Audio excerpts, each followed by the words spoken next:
تشاهدون في هذا الفيديو أشهر مسلسلات وأعمال ممثلة براندام يلماز، بطلة مسلسل الخليفة بشخصية يلدز التي خطفت الأنظار بأدائها وتمثيلها.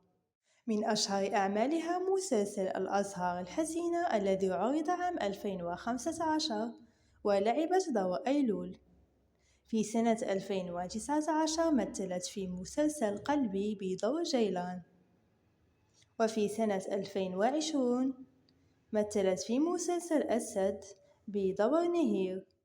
في عام 2021 مسلسل التفاح الحرام بشخصية كومورو. وفي سنة 2023 مثلت في مسلسل حب بلا حدود بشخصية ياسمين. وفي سنة 2024 مثلت في مسلسل المتشرد بدور إيبك.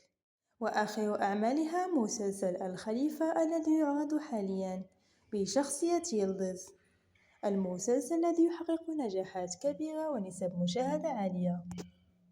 في نظركم من هو أفضل مسلسل لبراندام يلماز؟